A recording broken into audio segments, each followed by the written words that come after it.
That's a yes. Definitely. Okay, guys. But those are the very good questions. Thank you, Ann. Thank you, Ann Josh.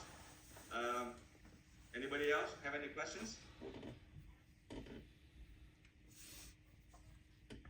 Wow, amazing, and John. Look at that. I love that illustration. Every time that I look at that illustration, and John, it is amazing. Another thing that we think about when we look into here, when we sell the product, and how, depending, it doesn't matter how you go for, you focus on the retirement part of this, ladies and gentlemen, or whether you focus on the college planning.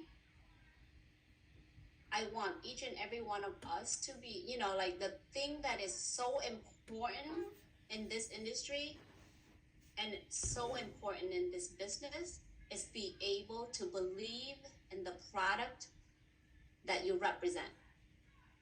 After this this boot camp here, one of the things that I have found that is so important, guys, is the belief in the product that you have. Because if you yourself don't believe in the product, how can you back up your product, correct?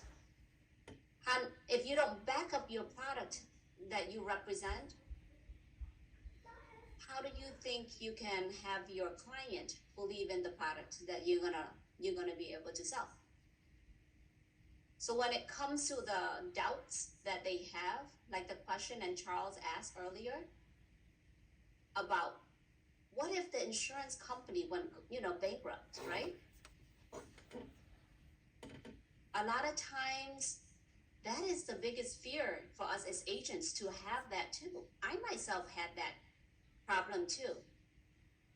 But you need to believe in the strength of the industry of insurance.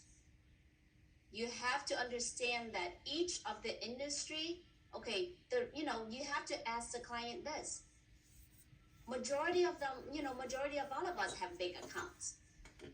And we never question and doubt the fact that what happens to our money when we put the money into the bank account, correct? But yet we are doubtful when we put money into the insurance company. Why?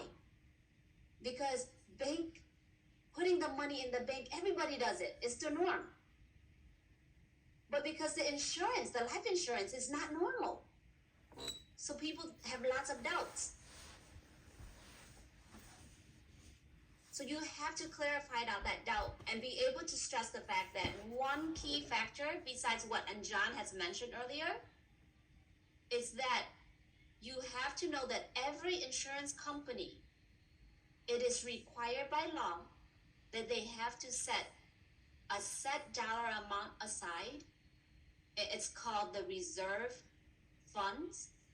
So in case of something were to happen to the insurance company, the government can use that money to push them up. If they see them going downhill, they would use that reserve fund that is set aside that every insurance company is required to put out to save them if they're going downhill. And then if you see, even if you look at and remember the BIP, in the BIP presentation, the 4 companies, the life insurance company that we represent, National Life had 8 million policy holders, right?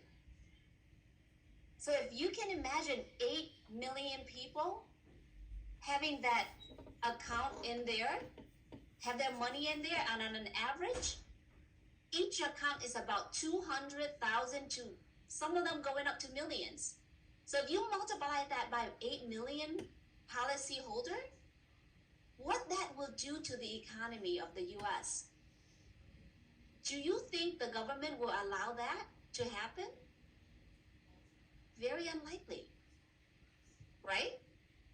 Do you guys agree with me with that?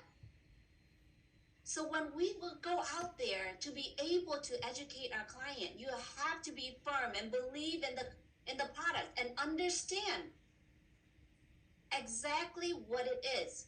So that way, when if clients have any kind of doubts of why is it going bankrupt, you can say that. The likelihood of banks going bankrupt.